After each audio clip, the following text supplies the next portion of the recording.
Hi everyone, welcome back to Chem Help ASAP. Today we are going to be counting up protons, neutrons, and electrons. So let's get started. I am going to start with the generic elemental symbol here. So let's define what each of these letters are. So X here is just the element symbol. So say, for example, C for carbon, S for sulfur. My A, which is written in the upper left-hand corner, is the mass number for this element, and Z here is the atomic number for this element. Okay, we are going to use these three pieces of information to calculate the number of protons, neutrons, and electrons for various elements. We are going to start with the easiest one. We're going to start with the number of protons. And the reason why this is easy is because your atomic number is your number of protons. Now, the number of protons is really important because that gives you the identity of your atom. So once you start to change the number of protons, you are going to change the identity of the element you are talking about. So let's work some examples. You can see right here, I have C, that stands for carbon. Its atomic number is 6. That means carbon has 6 protons. So when my number of protons goes to 7 here, I've changed the identity of my atom. It's no longer carbon, now it is nitrogen. So again, your protons is really important because it tells you what element you're talking about.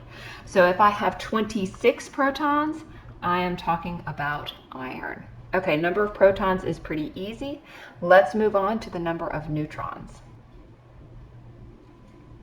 All right, I'm going to keep my generic symbol up here just as a reference. And this time I am going to start using the mass number, which is A up here. Now, my mass number is my number of protons plus my number of neutrons. Now remember, your number of protons is your atomic number. That is Z. So to calculate my number of neutrons, I'm just going to do a little rearranging of this equation here. My number of neutrons is going to be my mass number, which is A, minus my number of protons, which is my atomic number, Z. Pretty easy. So let's calculate our number of neutrons for three different, let's right now call them flavors of hydrogen. We'll come up with a better chemical term in just a second. All right, so hydrogen, you can see I have my atomic number here and I have my mass number here. Now to calculate my number of neutrons, I am simply going to take my mass number, which is 1 in this case. I'm going to subtract my number of protons, which is my atomic number. That is also 1. So I actually have 0 number of neutrons. Perfectly valid. Let's go down to my next example. Again, I'm still dealing with hydrogen, so my atomic number, my number of protons does not change. But we're going to see, obviously, my number of neutrons is going to change. For this case, I have 2 as my mass number. I'm going to subtract my atomic number, my number of protons, which is 1. And here I have 1 neutron. One more example, just to hit this point home. Again, I'm still dealing with hydrogen. My atomic number is still 1. So let's calculate how many neutrons I have. My mass number now is 3. My number of protons is 1. My third flavor, if you will, of hydrogen has 2 neutrons. Okay, so you can see my number of neutrons here has changed, but the identity of my element has not. These are all hydrogen. My atomic number did not change with all 3 of these. When you have this, these are called isotopes. Okay, so an isotope is an atom with the same number of protons, but different number of neutrons. Okay, so we are not going to call these flavors anymore. That is incorrect. These are isotopes. And specifically, these are isotopes of hydrogen. And because hydrogen is special, these actually have names. So hydrogen 1 is called protium, hydrogen 2 is called deuterium, and hydrogen 3 is actually called tritium. Just a little fun fact there. Okay, so we have protons done, we have neutrons done. Now finally, we want to talk about electrons.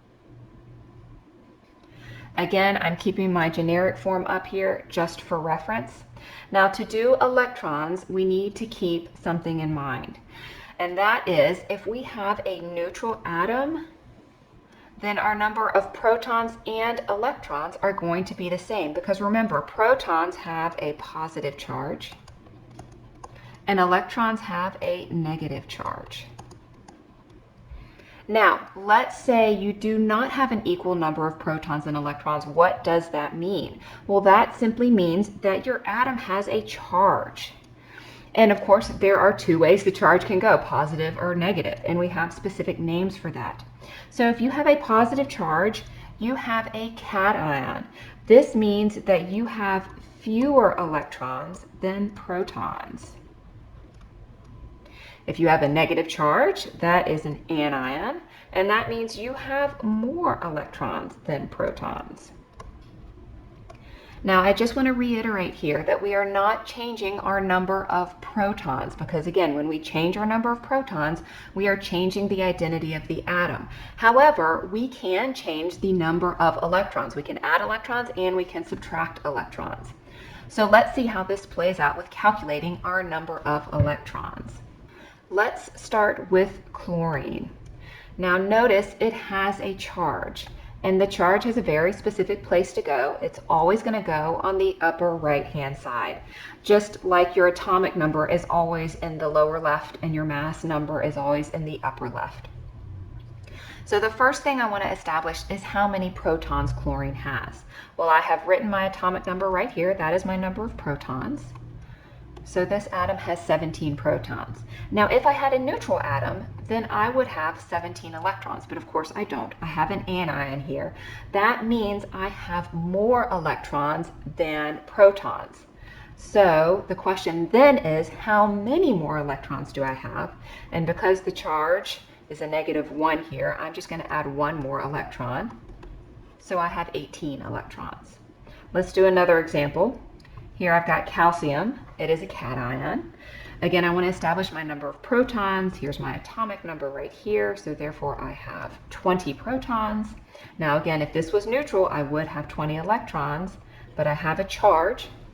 And because I have a positive charge, that means I have lost electrons. So I'm going to subtract from this 20. Of course, how many am I going to subtract? I'm going to subtract 2.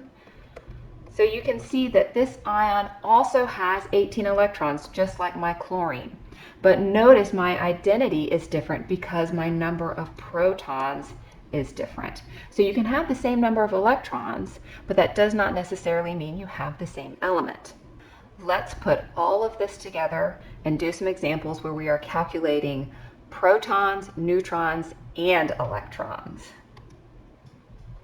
For these next examples, I am only going to be giving you the bare minimum of information, and I'll show you what I mean as we do this first example. So when you look at this first example, you will notice that I give you the elemental symbol and the mass number and nothing else. So if we're going to calculate our number of protons, we need the atomic number. Well, I did not give you the atomic number, and that is because you can easily look up the atomic number on the periodic table. So let's take a look at our periodic table. I go here, I find copper. Here's copper right here.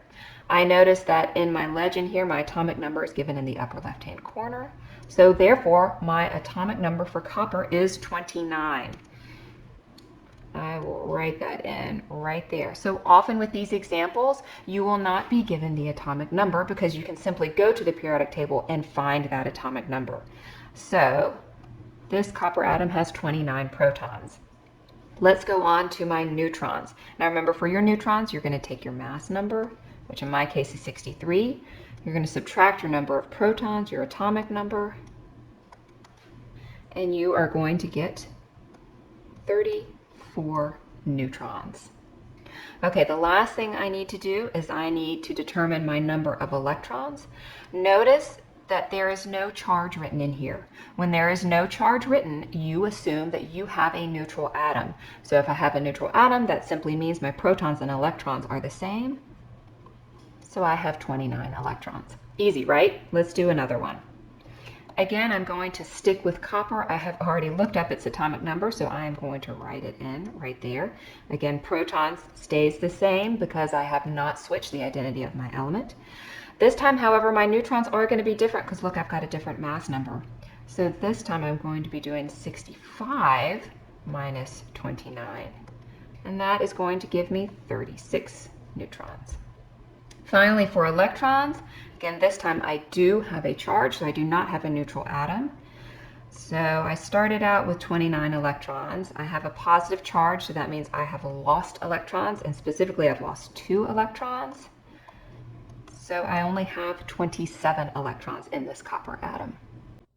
I know it's easy to get turned around when you're counting up those electrons for the cations and the anions, but I promise the more you practice, the easier it will become. I hope you found this video helpful. Thanks for watching.